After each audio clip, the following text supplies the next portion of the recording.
Hey.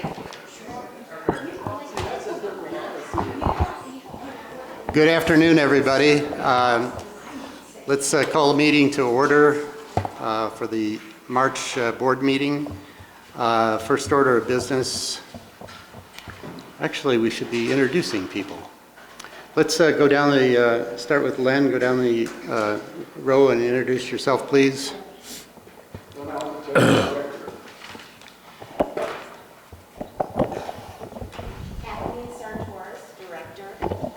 Joanne Ellison, Board Secretary. Tom Swikowski, Board President. Steve Belacqua, Vice President. Donna Gruninger, Director. Marty O'Shea, ex officio. Mike Liddell, ALC. Beth Crowley, Vice Chair of Rules and Regs. Rich Sandoval, IT Director. John Reed, Director of Operations. Mike Roddy, Director of Golf and Grounds. Lisa Kozel, Controller. Vivian Timian, General Manager. Leslie Van Huff, Executive Assistant. And over handling all the sound equipment for us is TJ Ward over there. Thank you, TJ, for showing up today, so everybody can hear us. Thank you. Okay, first order of business is the approval of the minutes from the February 27th meeting. Can I have a motion, please? Motion. All those in favor, say aye. Motion passes. So, President's report, pretty brief. Just wanted to mention, last week we had a recognition reception. Chairpersons that have retired, not retired, but are no longer the chair, and also board members. And we honored Don Taylor, who was our treasurer for 2 years, served on the board. We honored Donna Gruninger, currently on the board, and Tom Semester, who is moving out of Saddlebrook, who is our chairman of the Finance Committee.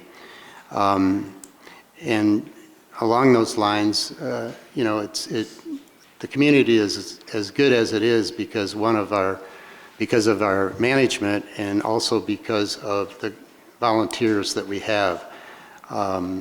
We do have two situations that, one with the Finance Committee, if anyone is interested in becoming a member of the Finance Committee. David Taylor has just stepped up to be our new finance chair. Our current chair, Chuck Morgan, has moved out of the community. So David Taylor stepped up and is going to be the acting chair for the rest of the year. But that also kind of created a little bit of a shortage on the Finance Committee. So if anyone is interested, please contact David Taylor or myself. We have committee interest forms, they're called CIFs, that are online that you can fill out to show your interest if you're interested in joining any committee. And also I spoke with our investment committee. There's no immediate need for our investment committee, which is doing a fantastic job. I think last year our interest earnings for the year was over $350,000, which is substantial, and they do a really, really good job. But Bill Clarkin mentioned, you know, they've been doing this for a lot of years, so we need to start bringing in some new blood. So anyone who has got an investment background, there's some big shoes that'll have to be filled somewhere down the road, so we should start looking at that. So please consider that if you've got an investment background. And with that, can we move on to the GM report? Thank you, Tom. This is Vivian Timian, and we've got a good month to talk about. Golf had a great month in February thanks to the wonderful weather that Michael Phillips provided us. We appreciate Mike providing that wonderful weather and hope he continues to do so. The daily and guest fees were much better than budget. Still working on the golf shop refresh, and I'll probably report this all the way through, but it's going to start around August 4th, should be finished around August 10th. Team meetings are in process and they're ordering materials and initiating contracts. On a F&B standpoint, we had a great start in in February. The event schedules have been heavy. We've had a lot of private functions, the library dinners, as well as weddings, as well as banquets for various groups, clubs and groups. There's been a real focus on labor costs. One of the new things that we're just starting to offer is a new vendor offering, $4 pints on the second Tuesday. Vendors are coming in to publicize the beer that they're bringing in, and they're offering swag gifts and samples to all that attend down in the Roadrunner Grill. So if you don't have anything to do on the second Tuesday of the month, stop by the Roadrunner Grill around happy hour, and you can enjoy a $4 pint and the information about that particular beer. The event schedule for March, we do have a country western night. We already had that actually, and we had a chef's table on March 26th, obviously the wedding I talked about. There's been multiple golf events. April, we're looking for a really strong turn of events for food and beverage as well as golf, as the golf invitationals will hit. The Quail Classic for the women, and obviously the SMGA Roadrunner Classic is scheduled for April as well. And then to close out April in food and beverage, we've got Easter on April 20th. And of course, we always have the regular night, Thursday night burger nights, Fish Fry Friday, and Saturday home style specials. So if you're looking for some different types of foods and stuff like that, stop by our food and beverage offerings. I think you'll really enjoy them. We have new menus coming out on April 1st, so that will be another twist to it. So we've got some new items coming on board as well. From the administration standpoint, and Lisa Kojal, who's our controller at this point in time, met with the audit team, and the entire audit team from Beach Flashman will be meeting with the Finance Committee in April to go over their findings. Looks like a fairly favorable audit, so we'll be talking more about that in the annual meeting, and that is scheduled for April 28th. So everybody mark your calendars for April 28th. I believe we're meeting at 1 o'clock up in the Vermilion Room, and we'll go over the audit team findings as well as what's gone on in all the different departments. We are recruiting right now. I've got one CAM landscaper. Unfortunately, we're up to 2 now that we are looking for. So that's where our focus is on right now. We've talked a lot about the club software that the management team's looking at. We did meet with North Star to discuss performance levels and implementation of other local communities, Heritage Highlands, HOA2, as well as the views over at Sun City. We talked specifically about service level agreements and how fast they can respond to a request, and specific accounting and golf issues were discussed that could be included in a contract if we decide to move forward. They have agreed to put all the things into the contract. In fact, they've lowered pricing on the contract, and they've also included specific service level agreements on when they would get back to us and everything. Rich is going to be doing a little bit more of a deep dive with one of our neighbors over here, so I'm looking forward to hearing how that goes on Friday. And we'll hopefully, as a management team, we can make a decision no later than next week, so that we can, if we're going to present, we do want to present that in April. For home resales, really big improvement. We sold 8 homes in February. We actually sold 8 homes in January, 15 in February. Unfortunately, 2 of them were sold to people that already have homes. They wanted rental homes as well. So when Lisa presents her numbers, you're going to see 13, but we actually did sell 15 homes. In March, as of today, I think we're up to 15. It's 15 again, and that is true 15. We sold 15, no second homes sales. So that's what I'm hearing. Just so that everybody knows, what I'm hearing is the big reason that we're not only seeing the push over here, they're also seeing a huge push over at HOA2. And a lot of people are attributing it to La Posada. That's the new independent living / assisted living place that's behind Home Depot. Apparently they're opening, and with the opening group of people that are going over to La Posada, 40% of the residents will be from Saddlebrook. So that's where a lot of the folks are headed right now. So that's why the home sales are up a little bit. From an operations standpoint, John Reed is working with the different clubs and groups to finalize the designs and get more input on where we're going with that. And Mike Roddy and John Reed met with the engineer to discuss the design changes for the Catalina drainage area off of It's Catalina number 9, I believe. Got that right? 3, 4, 8, and 9. So they're going through those areas. The assisted opening doors for the Roadrunner Grill restroom areas were installed, so that'll make that a little bit easier access for people. And I know that John met with the new janitorial contractors and did a final walkthrough today. He's looking at about a $12,000 annual cost savings. Thank you very much, John Reed. And on the big news on the roads, an action in lieu of was signed and approved on the 2025 road work for Unit 21. It was approved by the board on March 14th for $395,529. This will cover 50% of Unit 21, and the reason that we did ask for an action in lieu of rather than approach the board in the board meeting is we're trying to get to the asphalt plants before the municipalities do. Last year we were actually delayed because the municipal work went in front of us because they got to grant it first.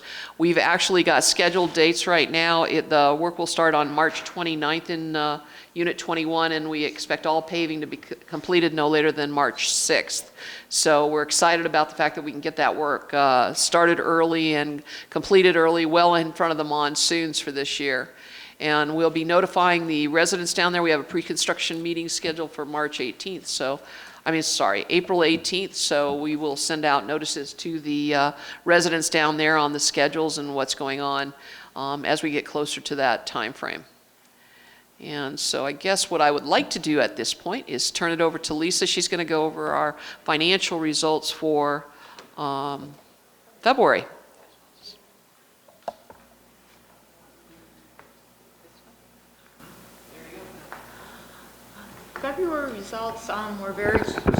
February results were very positive.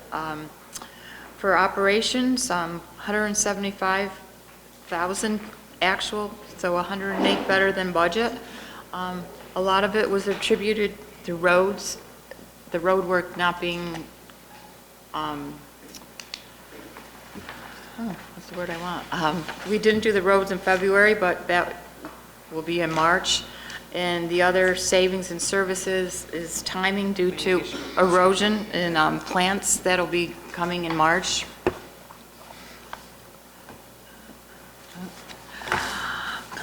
Golf revenues, we had a positive 40,000 in net golf revenues. That, as Vivian said, we had much better weather. We had events and clinics that attributed to higher traffic in the golf shop and on the golf course. So that helped push their numbers up for February.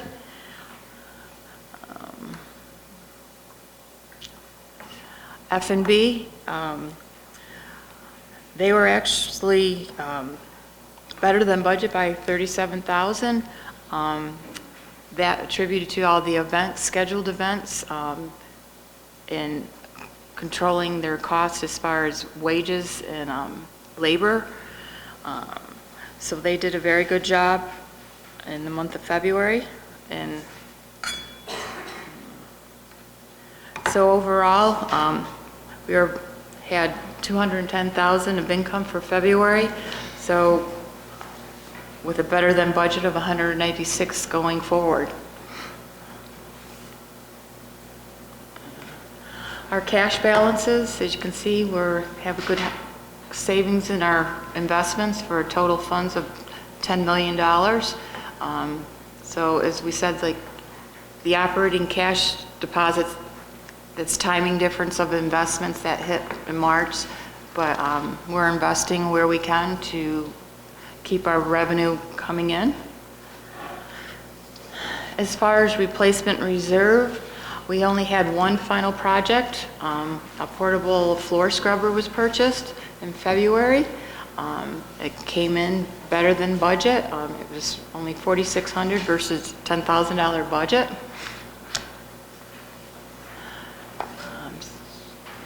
So total year-to-date replacement reserve spending has been $104,000. And in February, we had no capital projects finalized in February.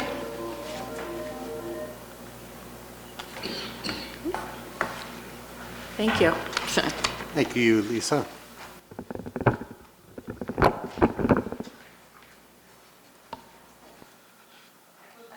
Down to Rich. IT department. He's been doing a lot of exciting things lately, so please listen closely. Okay, another year and another 1,000 more headaches.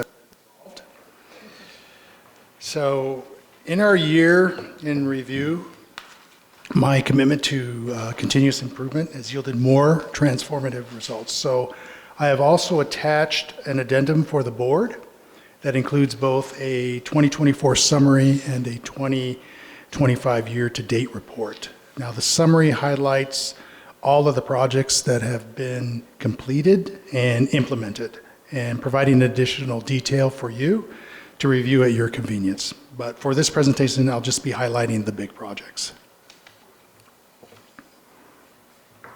So in January, our cybersecurity profile was implemented, which includes a SOC, a Security Operations Center, and a NOC, a Network Operations Center. And the primary purpose is to protect our organization against cyber threats by monitoring its IT infrastructure, the network, and responding to security incidents.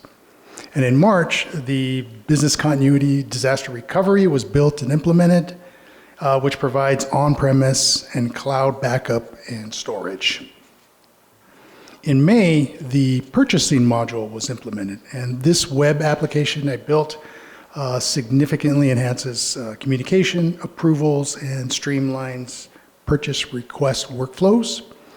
Compared to our previous manual methods, it offers a streamlined and vastly improved experience, making a significant advancement in our operations. And accountability is the key, as it shows where the bottlenecks exist and how we can course correct. So you can stop by and speak with Bonnie Morrow if you'd like more end-user insight. Also in May, we also had to replace the point-to-point connection from our clubhouse to golf maintenance, but this time we did it with dual dish failovers for redundancy. In July, we began rolling out new machines for the 5-year refresh to our staff. In August, we began our EasyLinks yearly training for F&B with Marty. September, we then migrated from the old EasyLink server to the new EasyLink server and entered the test phase. October, during shutdown, we cut over to the new server and it was extremely successful, 0% downtime. And then in November, we onboarded a new web development team. And in December, we then decommissioned the old IBS server.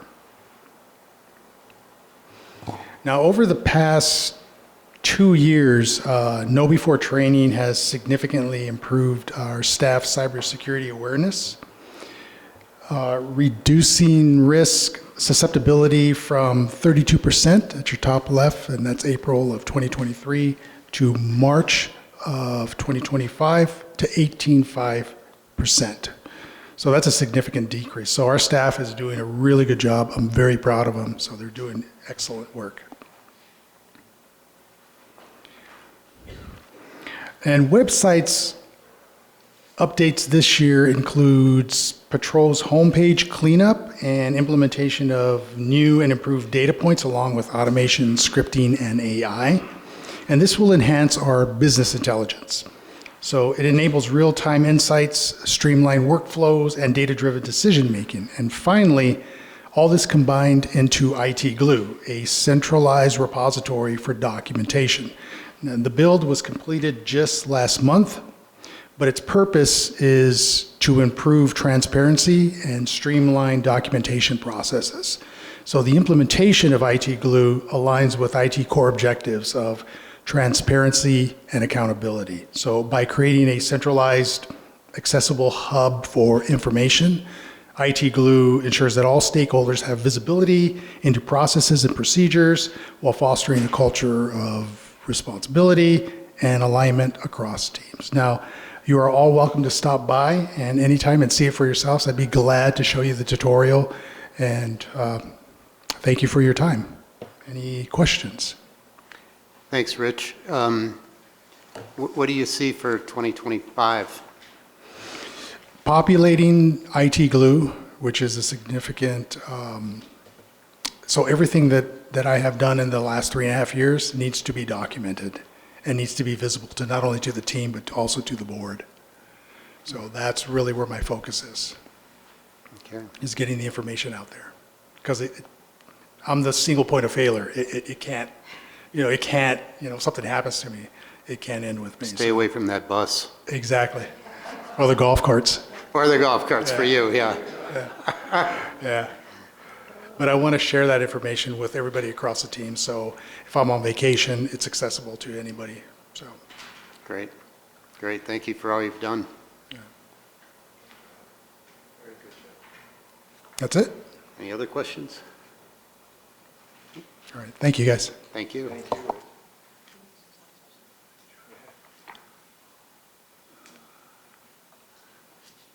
Okay, we have some consent items here. David Taylor as Chair of the Finance, Lisa Cozoyo, Controller, and as a member of the Investment Committee, Lisa as a member of the 401K Investment Committee, and an item to approve John Martin as a member of the ALC Committee. Could I have a motion? So moved. Second. All those in favor? Aye. Thank you.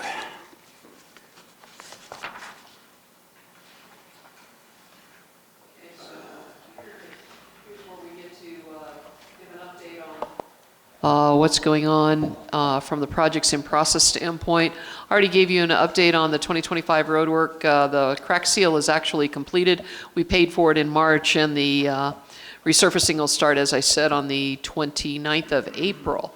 So let's see. The left has all the blue stuff, so I think that's you, John Reed. Hello, everybody. John Reed here. Gave Dining Golf Shop Interior Design. We are still waiting on our counter height stools for the Gave Bar. We've been waiting on them for several weeks now. I have been assured that it will be here Monday afternoon sometime, so they will be here. The golf shop interior design is complete.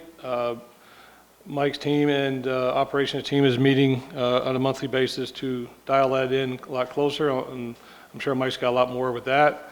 As far as the creative arts and wellness woodshop architectural engineering drawings, the architect engineer has committed to provide those 100% drawings to us by the 17th of April.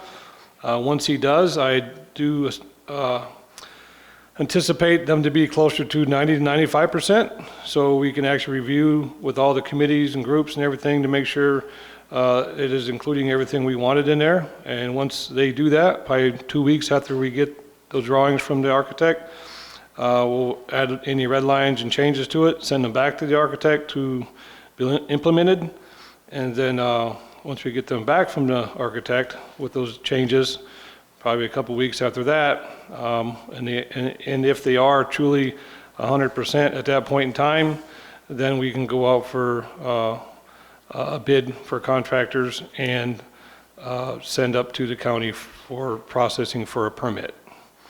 And then once we get the bids back, then we would obviously schedule a town hall to review those with the community and the board as well. Let's see. Drainage engineering services. Mike and myself have walked the golf course and reviewed that with the engineer and gave them the little finer scope on that, as well as the Canadora wash and the area down by the shops. They have not committed to any delivery dates, because if they did, I wouldn't believe what they said, because it takes them a while to give me what I want. So I'm just going to keep hounding them until they do give me what I need. And I'm confident they will give us good information when they do get it, when they do provide it. It's just going to take a little longer than what they keep promising to provide it. Fitness center equipment is ordered. We do not have any kind of expected delivery date on that, but we'll just keep following up with them. And once we do get a good delivery date, we'll let everybody know. The Ridgeview wall decorative, I've been dealing with, working with Delise, and she has sent us some information to get that started. We've done walks with the facilities and grounds, common area people to identify those locations, and once we get that information, we will get that started as well. Okay, and then we'll hand it over to Mike Roddy to talk about the golf projects that are in place right now. John mentioned waiting, and we're still waiting on the lease, unfortunately.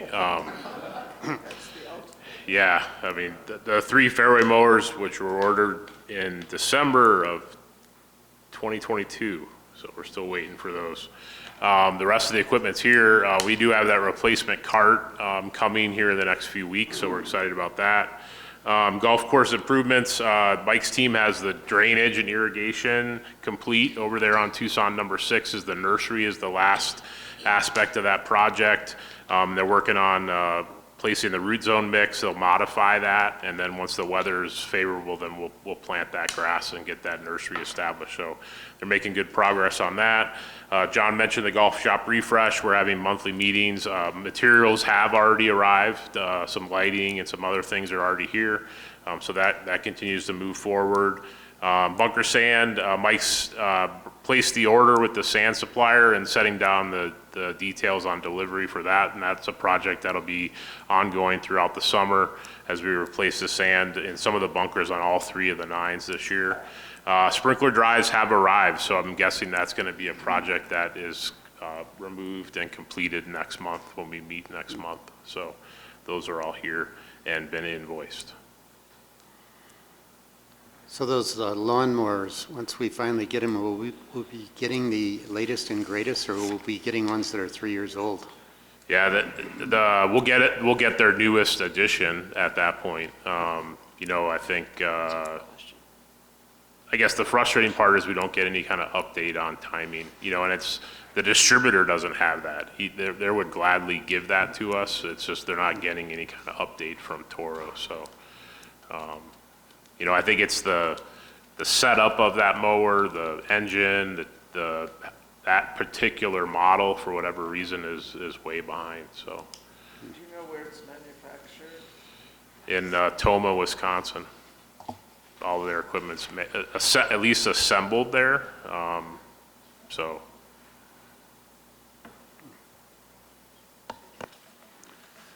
Thank you, Mike. Can you kick it? Yeah, as Lisa stated earlier, we did receive our portable floor scrubber, and our janitorial group is anxiously using it. It's working great for us. We do anticipate that we're going to get at least 7 years out of that portable scrubber. So what's next? And now we'll go and talk about some carpet with John Reed. Hello, everybody. John again. Yes, we're going to replace the carpet in the lower level area of the clubhouse. The areas in red are the areas that we're going to replace, both Coyote rooms, Bobcat, ALC office, my office, and also the purchasing or Bonnie's office will be replaced. Coyote and Bobcat rooms were last replaced in 2013. They're definitely showing considerable wear. That's a good life cycle for carpeting for that area. It really is. We'll schedule it once we confirm the materials are in Tucson. Estimated delivery is 12 to 14 weeks. It takes about a week to make this installation. And we are responsible for moving all the furniture and reinstalling the furniture once the carpet is installed. We will be using the same material that you see right here in this room right here. Same type of carpeting. And we're looking at doing this around the time frame that we're doing the Pro Shop refresh project as well, to kind of get monopolize on some downtime there. And also at the same time, we're also planning on repainting those rooms, the versatile gray, which is also in this room here. Get away from that yellow that's in those Coyote rooms at this time, before we actually put the carpet down.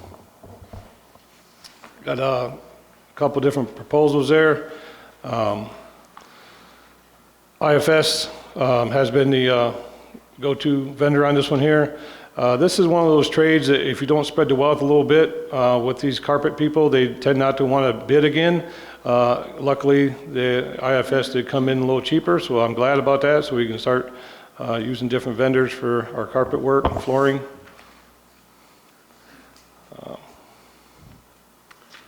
Can I have a motion, please? Motion. I move to approve the replacement of the clubhouse lower level carpet at the cost of $12,833, which includes a 3% contingency.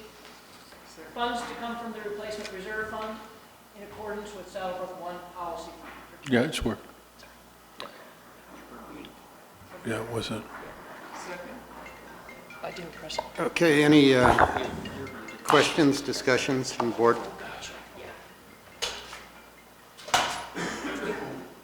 No questions from the board. Any questions from the residents? Comments? Okay, all those in favor? Aye. Unanimous.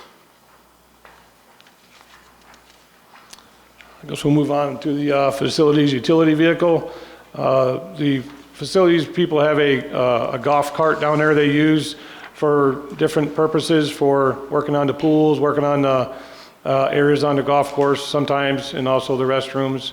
And it creates a lot of efficiency in getting into tight areas without having to take a truck down there or park the truck on Ridgeview Boulevard, which can become a hazard. It definitely offers a lot of productivity while doing so, and also allows access to restricted areas. And carrying those, sometimes you got to take a table saw, a couple different other bunch of tools, and trying to get them all in one spot is difficult. So these carts work out really well to make that happen, and definitely cost effective on a lot of occasions when you don't need to take a truck. You just take the cart to do the work, like behind the pool area and down at the activity center down here as well. We can get our tools down there. Just a couple pictures of the guys working with the golf cart. The one on the left is down at one of the golf pump houses. On the right is down behind the main pool area. Definitely comes in handy, multi-purpose type piece of equipment there. Works as a sawhorse as well. And we have 3 different proposals here for the golf cart. Typically get a 1-year warranty, 1,000 hours.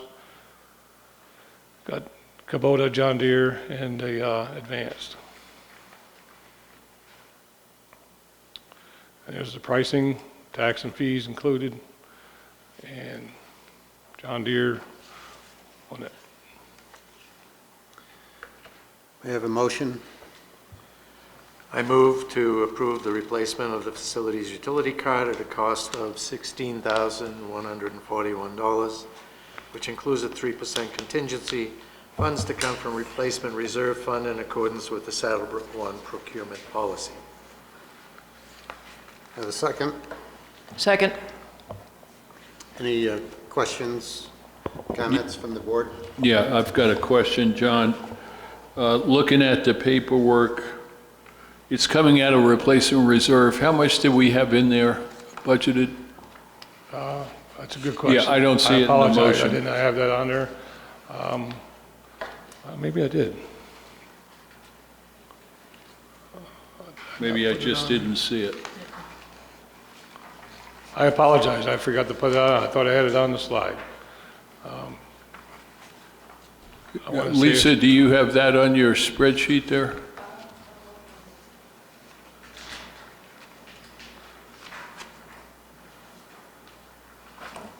How old is the one we're replacing, John? It's an old Yamaha, and it's been here for a long time, so no one really knows how old it really is.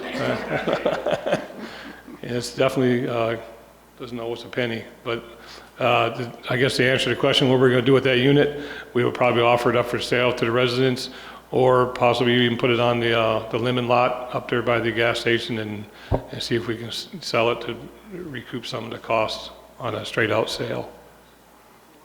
It is a gas-powered unit. We couldn't even find a good data plate on it to tell us when it was manufactured. We're guessing right around the 90s sometime when it was built. Okay. Do we have any other questions from the board? Any questions from the residents, comments?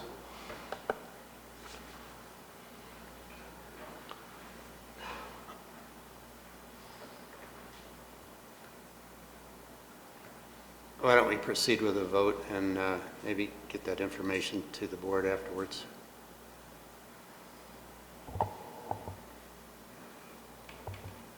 All those in favor? Aye. That's unanimous.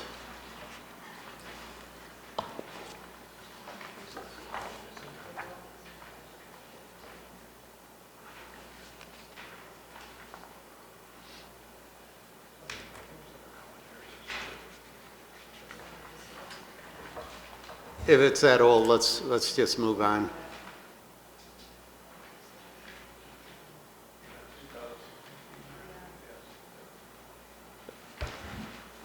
But I don't think that's accurate because it's older, the piece of equipment's older than that.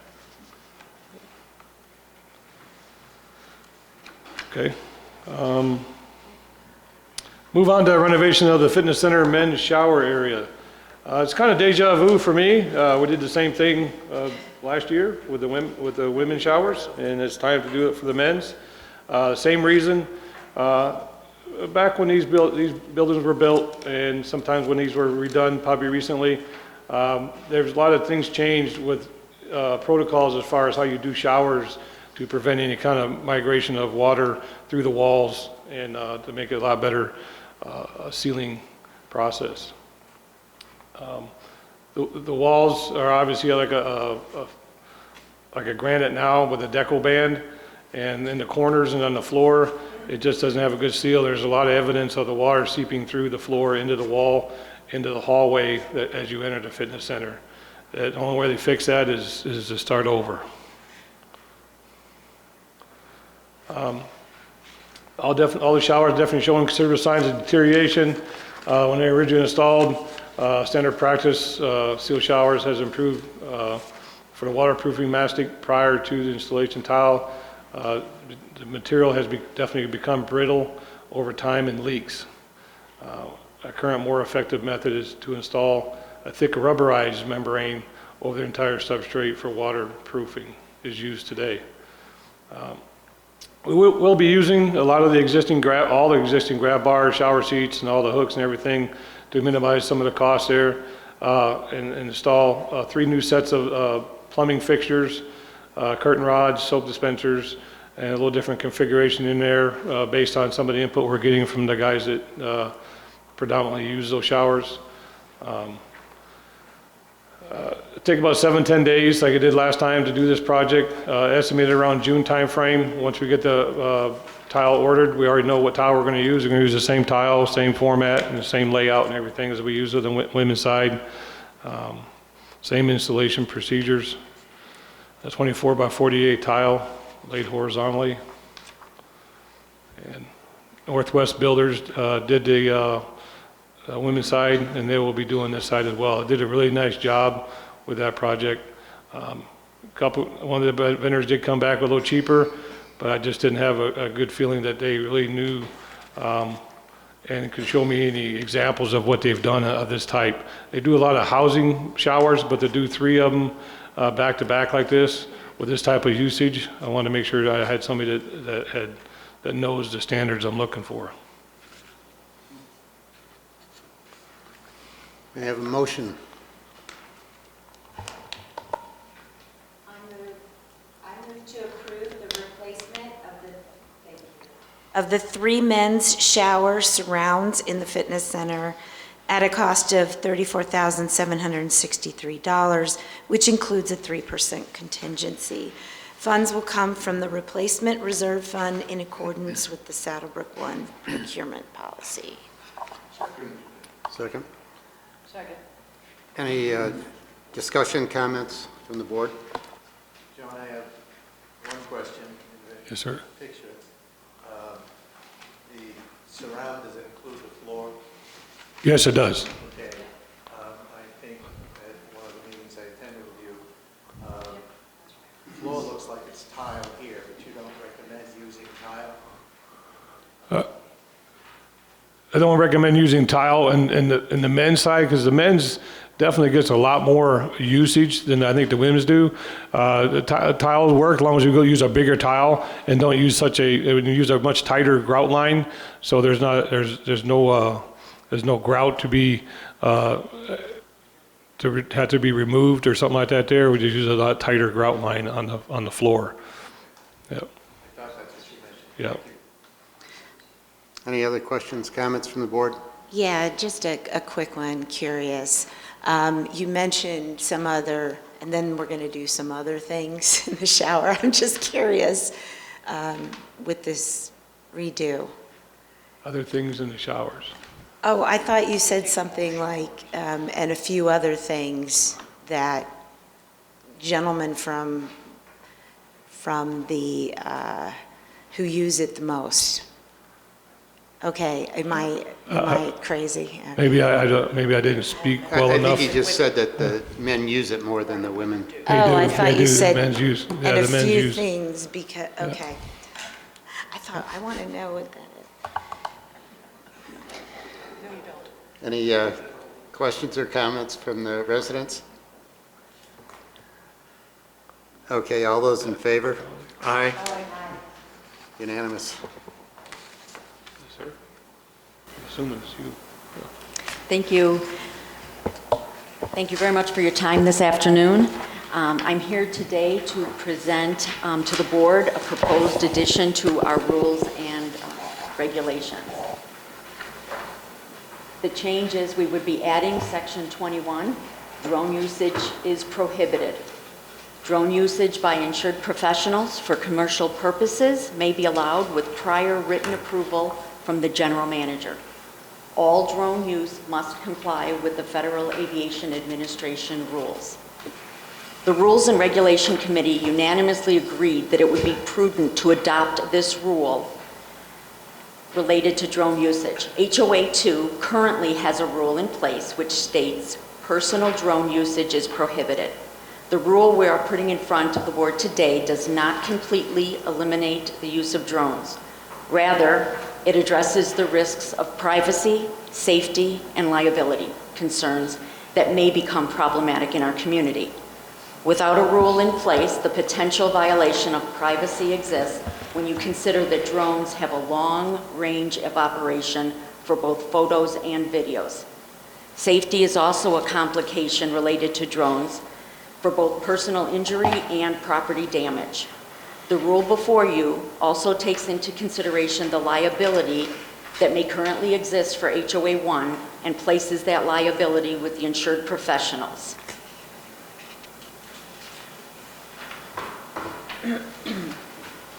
The committee wrote this rule to provide the general manager with the discretion to define commercial purposes. Also, a critical piece of the verbiage in this rule is the phrase prior written approval. Assuming or following that this is approved and is an addition to our rules, Saddlebrook One administration will create a form to be used to substantiate GM approval. This would include information like the purpose of the drone usage, the company doing it, the proof of their insurance, etc. Approved forms would be filed and a copy would be provided to the patrol for reference should they be called for the operation of a drone. As I stated earlier, HOA 2 has a current rule under section 10.03 titled General Nuisances, and it simply states personal drone usage is prohibited.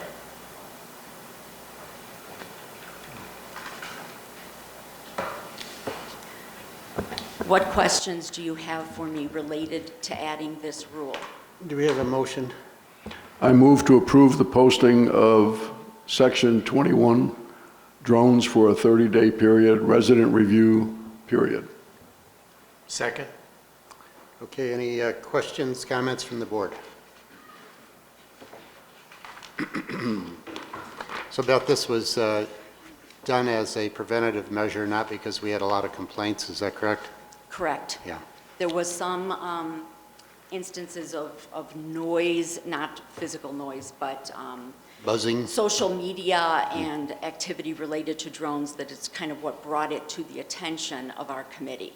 Okay. And so we wanted to try to get in front of this. Perfect, perfect. Any other questions, comments from the board? Any comments, questions from the residents? Okay, all those in favor of the change? Aye. Unanimous?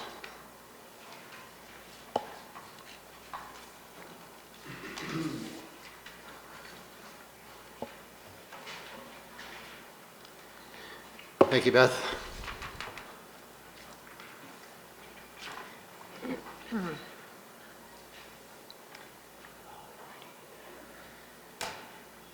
So I'm here speaking for the ALC in regards to exterior lighting.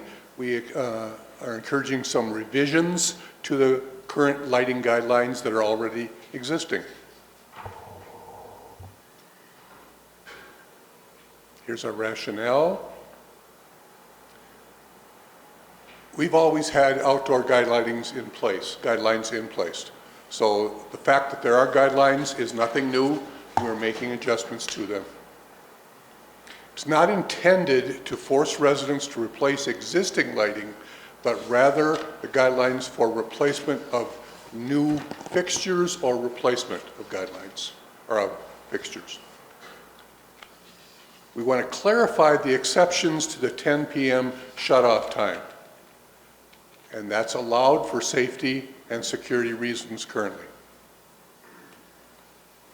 We are working with HOA 2.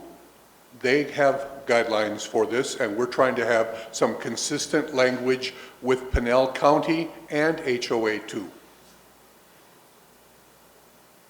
We're adding a conversion chart because we know the whole change from lumens to watts to lumens and LEDs and incandescent light bulbs is confusing to many of us, including me.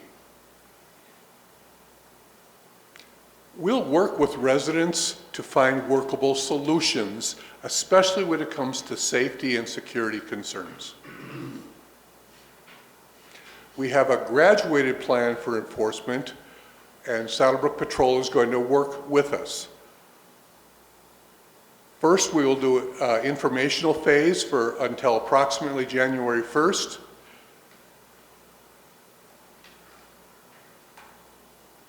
Then we'll just be giving warnings. And then for consistent violations, people that just are resisting, then we would have to step forward with an NOV.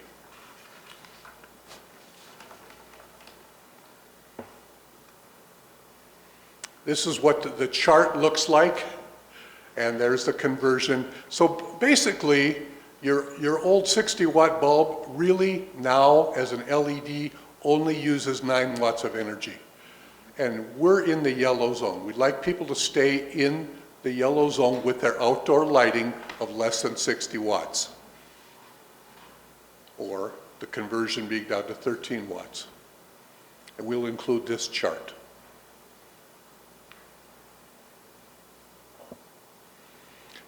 Those are, on the left, our current non-conforming, according to the Dark Skies community, lights, and we have many lights like that, and we're asking that those lights be turned off at 10 p.m. or use a motion detecting light bulb. The light bulb is off until someone approaches your house, and then it comes on and says, somebody's here, something's happening, as they come up the driveway or approach your front door. The second set of lights in the middle section we have lots of lights like this as well, and they're really not conforming because they spread the light out both sideways and slightly upward. We would like those turned off at 10 p.m. as well, except if you use motion detecting bulbs. Finally, full cutoff lights are the down lights. We have landscape lighting, and then those two on the far right are lights that only direct the light downward. Nothing goes up into the sky or out into the neighborhood or to residents. There are lots of options. You got smart plugs, there's low voltage lighting, there are light bulbs and security lights. They're all available. This light is $20. This light is $8 to change out your light bulbs. So we're asking that. Also, you can use smart lights with an app, and many people are using smart lights now. They turn them on and turn them off with their phones.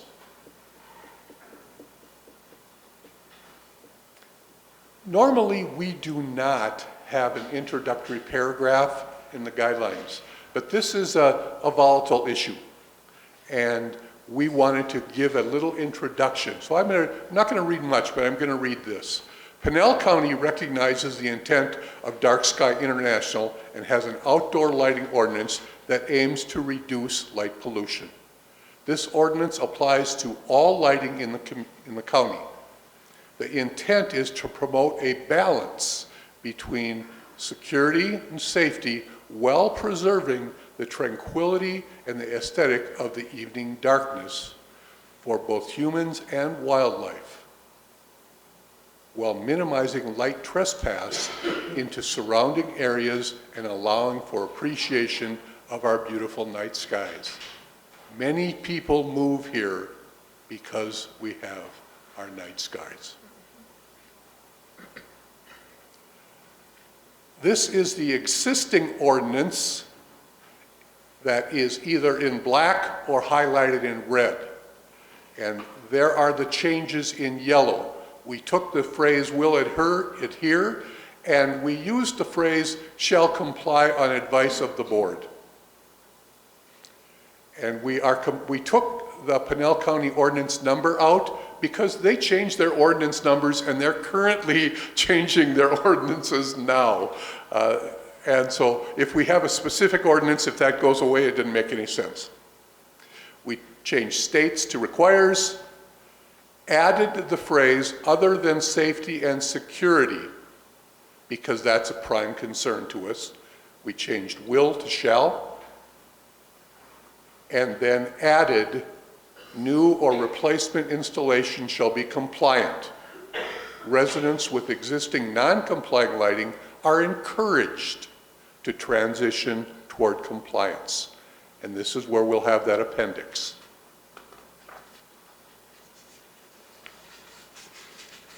If you're going to install the new garage door lighting, you need a permit because we want them consistent with our architectural style. In fact, I'm in violation of that myself. The first time I changed my outdoor lights, I put a new sconce up, and in fact, I did not get a permit. After I read this, I will at this point. And then we added, "new installations or replacements shall be shielded, full cutoff, motion detecting, or turned off at 10 p.m. You can keep anything you have, just turn it off at 10 p.m. Shall be directed in a downward and have an intensity of less than 800 lumens, which is a 60-watt light bulb. Nobody wants their neighbor with a 100-watt light bulb shining on their yard. Incandescent or 50 watts LED.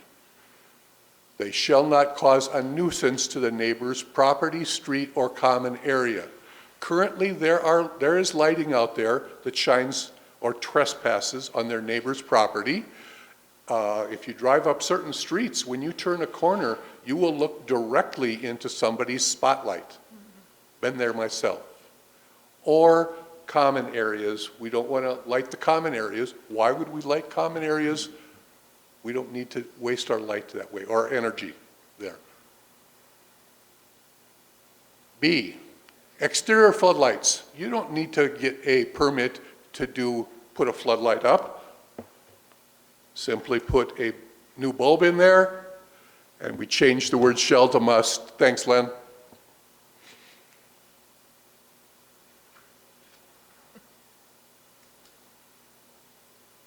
Exterior post lights, you don't need a permit for that. Just keep them less than 500 lumens, which is about 30 watts. No change there besides that. Here, landscape lighting, we talked about, it didn't address solar lighting before, and we know that's a very efficient way to light your landscape, solar lights. And we changed the word interruption to nuisance to match guidelines that we currently have. And here's where we talk about shining out onto the street. We simply don't need it. And we didn't need to re-talk about dark sky. We already mentioned that. That was just multiple usage.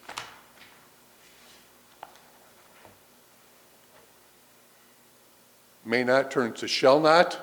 You put a bug zapper up or bug lights, you don't need a permit to do that. Just put them up.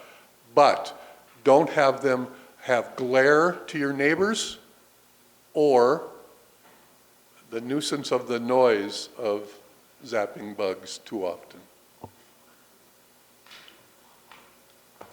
Again, decorative lighting on your fence, your patio, or holiday lights, just turn them off at 10 o'clock. Whoa.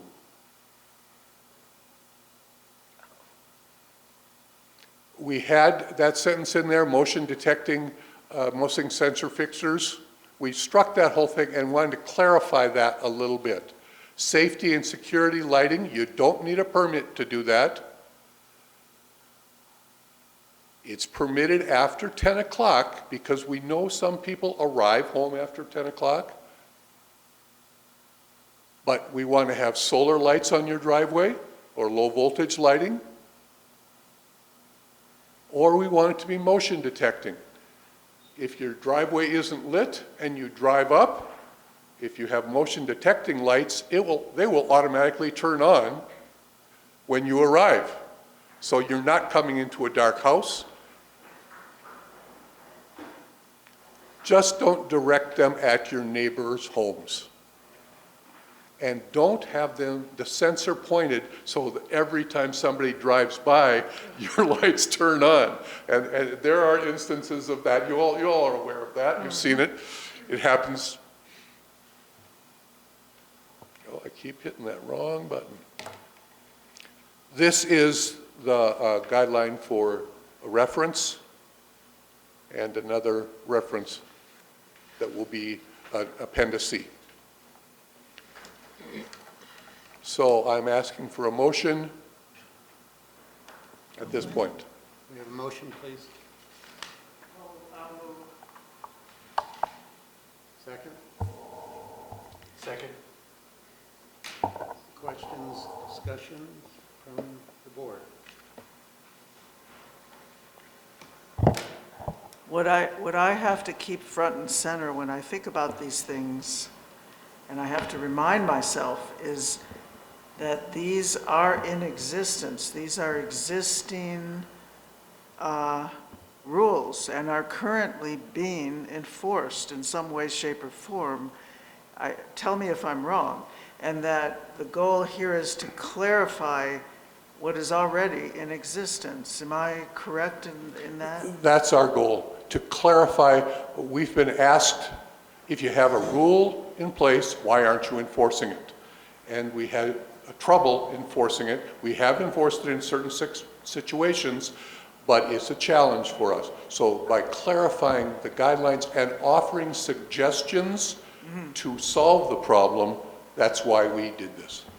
And also, I've observed you over the years, this is sort of a community education project, which I think the ALC, under your leadership, has done a lot of over the years. So this is sort of sort of doing what you do. You're trying to educate the community and get them to know what is a lumen and to be a little more aware of lighting in the environment. Is that also my understanding? That's part of it. That's why we had the presentation last fall regarding dark skies. It's also why we are trying to have a year moratorium on doing anything, just informing the public of why. That's why these are here to help.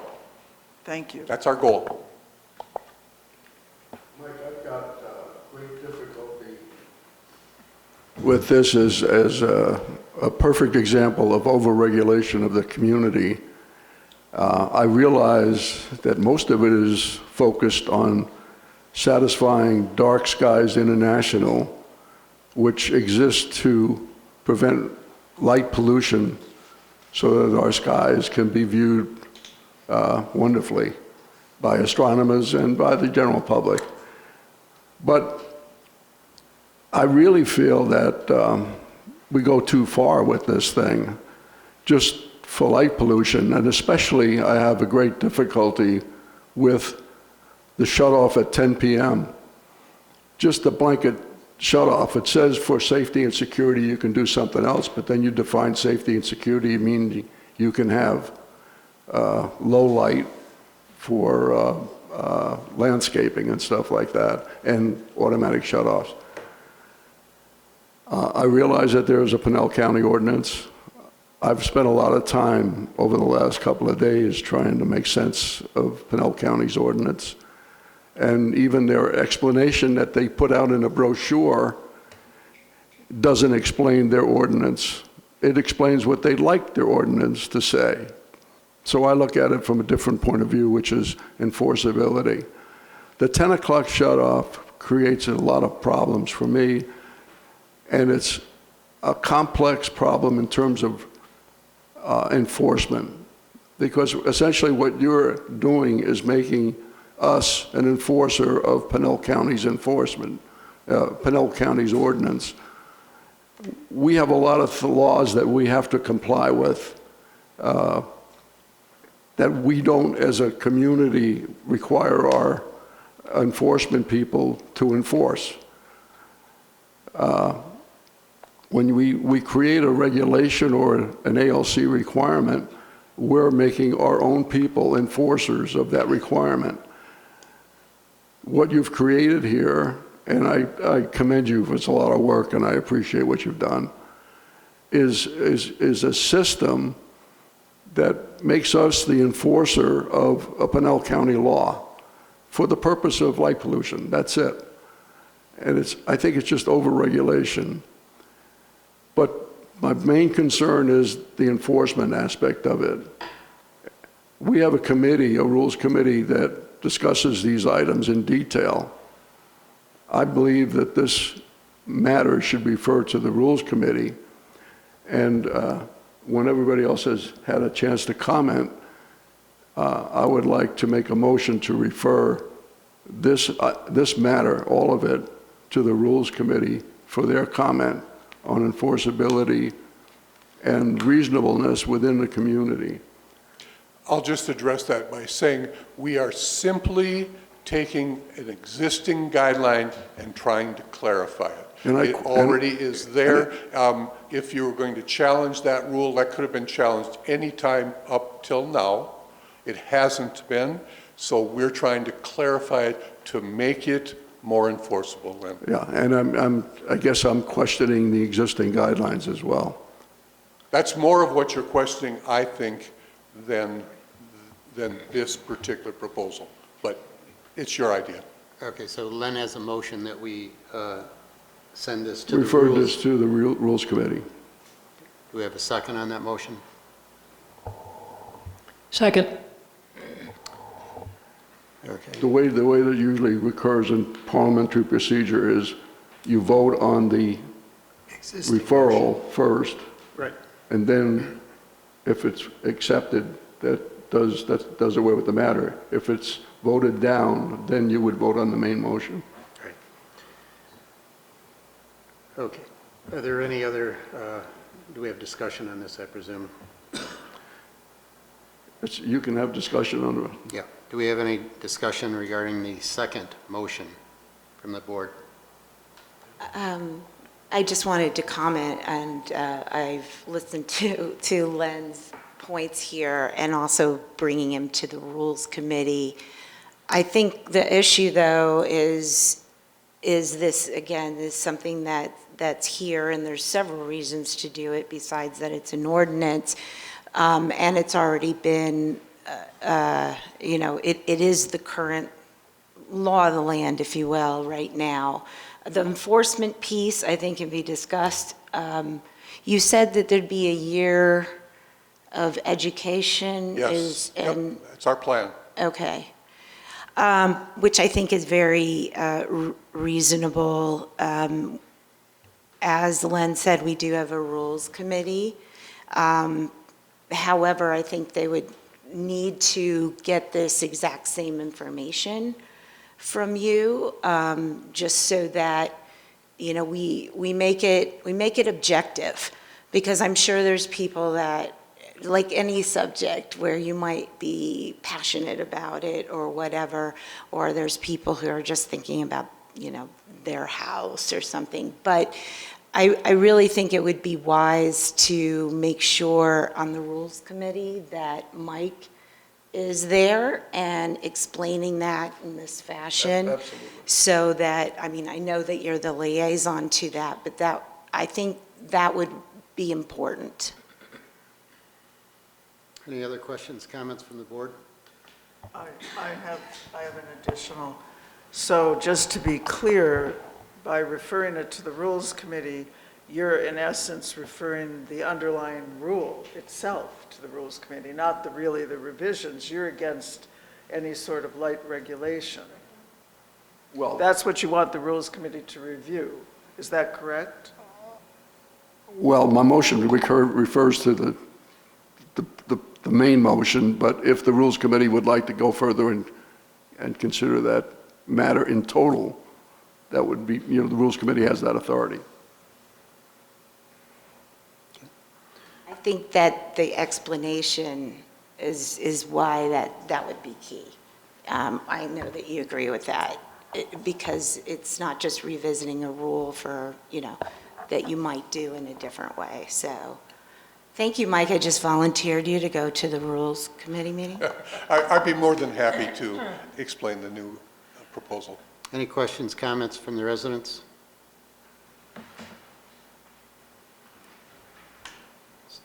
State your name and unit number. Do you want to read back that motion back to you? Okay. My name is Margaret Betanzos, and I live in Unit 6, Lot 73. My question has to do not with the front of the house lighting, but with back of the house. I happen to live on a golf course, and across the fairways, and there are 2 or 3 widths, there is a household that has a patio light on all night long. And so if I get up in the middle of the night and I have my shutters open a bit for fresh air and my door, I have lights showing into my house. And I just wonder why a patio light in the backyard is any different than one on the street as far as lighting goes, and time when it needs to be turned off. That would not be an issue here because that would be a nuisance, and we would ask that light to be turned off. Yeah, we have nuisance law. So a backyard light is considered a nuisance, is that correct? And Well, it's a nuisance to you. And it is a I'll- nuisance to me, then- and then- maybe other people, I don't know, I'm just speaking for myself. No, we have an ability for you to correct that nuisance. Can you tell me what I should be doing? Yes, you just tell the general manager that it's a nuisance to you. No, I'm serious. Absolutely, make a complaint. Directly across the fairway? No, it is to the right. I'm sorry, what street do you live on, Margaret? I'm trying to figure. Holly Green. Oh, okay. Now I know where you're at. Okay. It's Len's Street, but it's farther down. It's not Not his Len, house. is it? It's not his house. No, because he's straight across from me. It's not his house. Thank you, I was just trying to figure out what it was. Let me, I'll refer it over to Patrol and take a look at it tonight. Just leave it on. Just leave it on. Any other comments or questions? All right, so let's vote on Len's motion. All those in favor? Those opposed? One opposed, the rest Positive. Mike, thank you for shedding all the light on this subject here. Oh, you're such a way with words. One more proposal from the ALC, and this involves tree stumps. As we age, more and more trees have to be removed, and we hate to see that, but overgrowth and root damage, sidewalks and driveways and walls, we have to remove some trees. There's confusion with the residents about what to do with their stumps after they've removed them. We do have some residents who leave stumps and/or arms of trees in their front yards and use them for decorative purposes, not only places to put pots, but actually hang some things on them. So we're simply asking to adjust the guideline to say, if you're going to remove a stump, remove it at grade level. And then if you don't have a 5-foot tree, make sure you replant a 5-foot focal tree. If you do, it's not a problem. That's the change to that guideline. We consulted HOA2, and they have a guideline similar to this.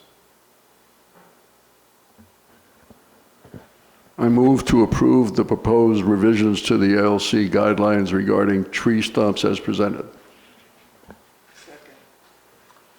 Any questions, comments from the board? Questions, comments from the residents? I have a question. Mike, what are you going to do with the people that have stumps in their front yard right now? Well, if you go over to your stump and you kick that thing a few more times. It will come out, but I'm just kind of curious. I mean, are you going to give a grace period or anything, or what are we doing? Absolutely. We give a courtesy warning here, and then sometimes it'll take a couple of months, possibly. The guidelines for HOA2 actually ask them to either grind it or to put a chemical on it. They list specific measures. We're not going to tell you how to do it. Just when the guy cuts the tree down, just have him cut it down at grade level. Current stumps, we'll just give a courtesy notice to. How big a problem is the stumps? It's becoming more of a, we probably have had to deal with 3 or 4 of them in the last year, and it's becoming more of an issue as I said, as we cut down more trees. It's costly to grind a stump. That's why we didn't include that. If you can negotiate that with your cutter, negotiate it, but it's costly to grind one up.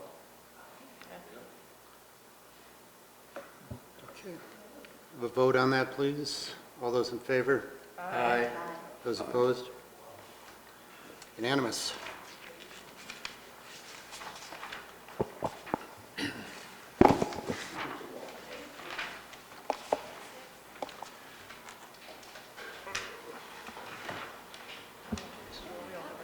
Which, forward, okay. We'd like to provide the goals for the board for 2025, the goals and objectives. Saddlebrook 1 vision statement is to continue as an outstanding 55-plus active adult community in scenic southern Arizona, offering an unparalleled lifestyle, contemporary amenities, clubs, and activities that promote the excellence and well-being of its residents. The mission statement Mission statement for Saddlebrook 1 is to provide all residents with a forward-thinking community that enriches their lives, an excellent array of recreational, health, and wellness amenities and social activities, fiscal responsibility and operational efficiency, enhancement of property values, clear and consistent rules and governance, timely response to resident inquiries, a safe living environment, and a strong sense of community.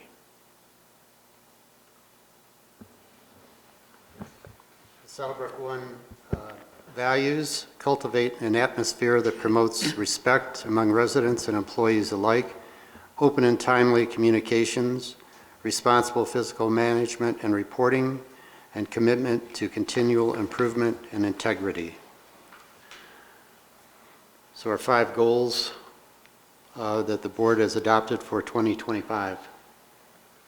To ensure that the planning for the Creative Arts and Wellness Center project proceeds in a timely manner. April 10th, construction drawings complete. April 10th through May 22nd, send out bids to contractors. June 10th, Town Hall number 2. June 26th, my birthday, board approval. Goal number 2. To ensure that our replacement reserve fund and capital improvement fund are adequate to meet our needs, and continue to apply and develop our financial planning, forecasting, and management processes. Goal number 3. To maintain and improve the financial position of Saddlebrook One, to achieve favorable variance to the budget. Goal number 4. Goal number 4 is to keep Saddlebrook One moving forward towards achieving our vision and mission.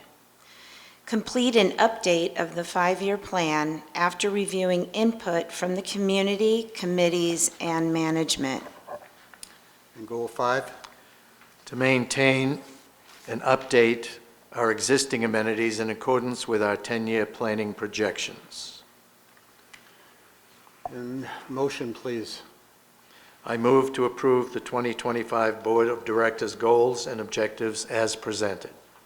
Second. Any questions, comments, discussion from the board? Questions, comments from our residents? Have a vote, please.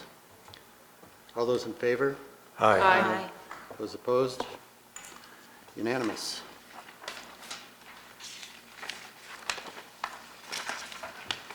Okay, now we have the wonderful time of questions and comments from our residents. So if any questions, comments from our residents?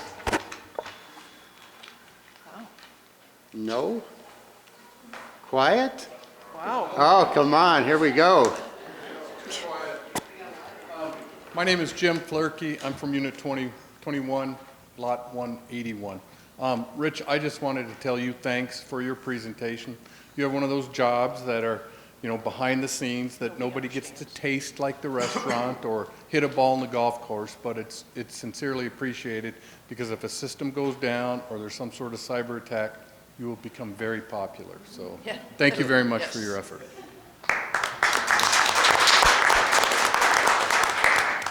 Thank you, Jim. With that, meeting adjourned.